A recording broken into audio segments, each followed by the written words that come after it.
Small renal tumors. Are we doing the right thing? You're listening to Reach MD, XM157, the channel for medical professionals. Welcome to a special Reach MD series exploring cancer. I'm your host, Dr. Gary Kohn, and joining me is Dr. Robert Houston Thomas, who is a Urologic Oncology Fellow at Memorial Sloan Kettering Cancer Center in New York City. Dr. Thompson is also former urology chief resident at the Mayo Clinic, and today we're going to be talking about the management of small renal tumors. Houston, thanks for being with us. We appreciate you taking some time to share your thoughts with us today. Happy to be here. Thanks for having me. Great. Well, tell us a little bit about your background and how you got interested in this particular area of urology. Well, I did my urologic residency training at the Mayo Clinic in Minnesota, and as part of that training, I took a keen interest in kidney cancer and the treatment of kidney cancer, and I'm currently at Memorial Sloan Kettering doing a fellowship specializing in the treatment of urologic malignancy from a surgery standpoint. Well, it sounds like that's your cup of tea at the moment. In February of this month, you and your team published an article in the Journal of Urology talking about the treatment of small renal tumors and how partial nephrectomy compared with radical nephrectomy. For our non-surgical colleagues out there, could you tell us a little bit about what you mean by small tumor and what you mean by partial nephrectomy? A small tumor is a tumor in the kidney that is, we consider generally 4 centimeters or less, sometimes 7 centimeters or less. They're oftentimes incidentally found because of the utilization of CAT scanning these days. And in regards to partial nephrectomy, that refers to removing just the tumor and leaving the rest of the kidney in the retroperitoneum, which is contrasted with radical nephrectomy, the more traditional approach, which is removing the entire kidney with the tumor when you operate. Up to and including February of 2008, when this article is printed, what is the lay of the land? How many people are getting partial nephrectomies and how many are getting radical nephrectomies here in this country? If we look at just contemporary data, now if we go back to the 1970s, everyone was treated with radical nephrectomy. And it wasn't until the 1980s when partial nephrectomy started to be utilized a little bit more frequently, mainly in instances where it was imperative, such as if you only had one kidney, and removing the entire kidney would put you on dialysis. It started to become more popular in academic centers in the 1990s, but even if we look at national data from earlier this century, the percentage of patients with small renal tumors who are receiving a partial nephrectomy is very low, and 20% or less, if we look at tumors 2 to 4 centimeters. Was there any difference, or would you expect a difference in, say, academic medical centers versus community hospitals? I would suspect there is a difference, but I'm not aware of any data that confirms that. Okay, so that's the lay of the land. You and your team take a look at this, assuming that you had some suspicions that maybe there would be a decreased overall survival in one group or the other, and what did you find? Essentially, we found that patients who were treated with a radical nephrectomy, meaning removing the entire kidney, they were over 2 times more likely to die from any cause compared to patients who were treated with partial nephrectomy in the subgroup of patients less than 65 years old. Have you received feedback from your colleagues or your peers about these conclusions? Were they surprised? Were you surprised? We were not terribly surprised. I mean, this was our hypothesis, and the feedback we've received has been one of support. There was another article that came out this month that had similar findings from the UCLA group that came out in Cancer, and there was an abstract at our annual meeting last year from Memorial Sloan Kettering, Dr. Wong and Russo's group, that showed similar findings when they looked at the SEER database, which is patients older than the age of 65. So the hypothesis was there, and our findings did support our hypothesis, so we were not terribly surprised. Now, the survival difference included death from any cause. Could you maybe talk us through why, other than the obvious renal reasons, deaths from other causes might be different in these 2 different procedures as well? The reason we looked at that is 10 years ago, we thought that unless you were on dialysis, you were not suffering any problems if you had renal insufficiency. And Kohn colleagues reported in the New England Journal of Medicine a couple years ago that there is a graded risk, that as your kidney function declines, your risk of hospitalization, your risk of cardiovascular events, and your risk of death goes up. And so at that point, it became obvious to us that it's not just dialysis. It's as the kidney function declines, you are going to be put at an increased risk of death.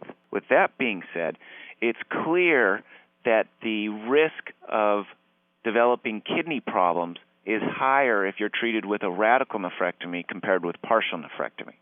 So therefore, if you put that all together, we assumed that patients who got radical were more likely to have kidney problems and thus were more likely to die from any cause. Well, if you're just joining us, you're listening to a special series exploring cancer on ReachMD XM157, the channel for medical professionals. I'm your host, Dr. Gary Kohn, and I'm speaking with Dr. Robert Houston Thompson, and we're discussing the management of small renal tumors. The conclusions are there. Obviously, compared with partial nephrectomy, radical nephrectomy has got some survival problems in younger patients.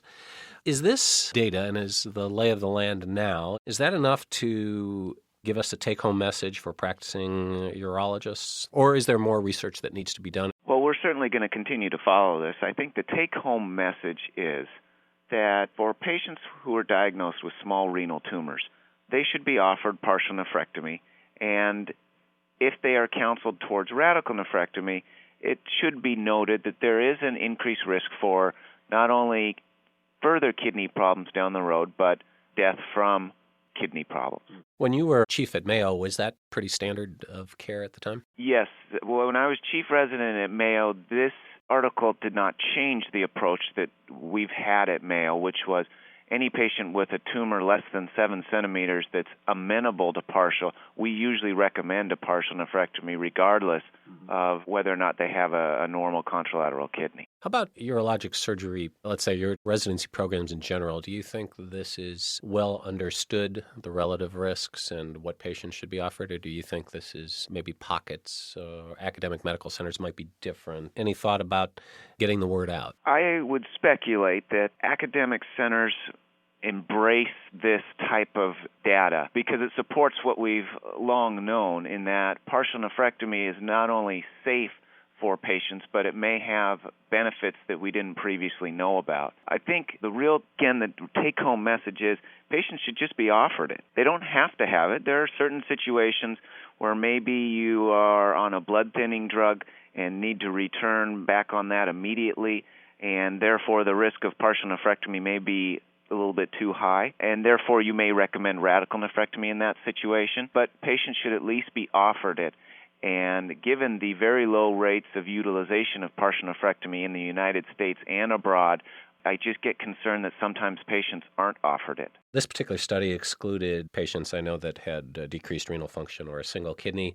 Are there any applications at all of your data and conclusions to transplant donor nephrectomies? It's very difficult to take a population of patients who are older with kidney cancer and apply them to the younger, heavily screened, healthy people who are considering kidney donation. So that is one reason we didn't mention that in our articles. We didn't want anyone to take this information and apply it to the kidney donation population because we don't think it does apply.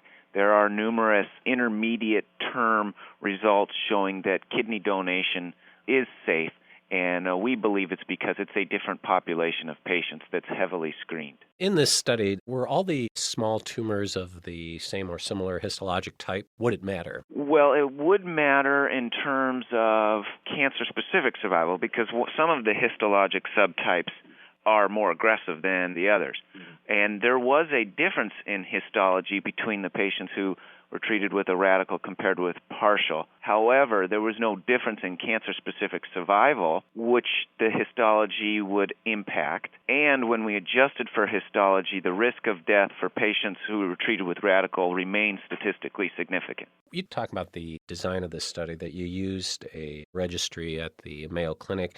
And I wondered how prevalent such registries are if other researchers wanted to go to a similar population at another academic center. Do such registries exist? Is this a popular way of doing this kind of research, or is it peculiar to Mayo? Or? Most academic institutions have a tumor registry where they keep track of their pathologic specimens, their serum specimens, and clinical data for patients with cancer. And so other research may come of such registries in the future? Correct. What's your plans, you and your group at Sloan Kettering, in this area or related areas that we might expect to see some papers in the future? Well, we're currently collaborating, when I say we, and now that I'm at Memorial Sloan Kettering, I'm currently doing a project with both Memorial and the Mayo Clinic looking at similar issues, and perhaps that we need to combine some of these databases that you mentioned or registries in order to answer some important questions that require a large number of patients. When you deal with the registries, is this manpower intensive? Do you need a lot of help to do this, or is this a push of a button on a computer? I think many of us would like to get a picture of how this kind of research works. It is more the latter. There's a lot of work that goes into creating these registries, into putting in the data, into collecting the pathology and collecting all of the blood work that is done before surgery and putting that in the database. That's where all the work and manpower is needed. To do the study that we just did is we just take the data and run it in a statistical software package. So it's not hard to do what we did. It does take money, time, and manpower to develop the database and maintain it. Well, speaking of hard to do, maybe a last shot from the surgeon's point of view. Given that your patient is appropriately selected, would you rather do a partial or a radical nephrectomy from a technical point of view? From a technical point, I would rather do a partial. I think it's more technically, it's more interesting. But I think from a patient standpoint, they're going to benefit from that. They're going to have less risk for renal failure down the road. They're going to have less risk, we assume, from the complications of renal failure. And if the tumor comes back in the other kidney, we've still got some leg room if we need to remove the other kidney. So better for the patient, a little more challenging or interesting for the surgeon. Sounds like a winner. I agree. Thank you to Dr. Robert Houston Thompson for being our guest. We've been talking about the management of small renal tumors. I'm Dr. Gary Kohn. You've been listening to a special series exploring cancer on ReachMD XM157, the channel for medical professionals. To comment or listen to our full library of podcasts, visit us at reachmd.com. Register with promo code RADIO and receive 6 months free streaming for your home or office. Thanks for listening.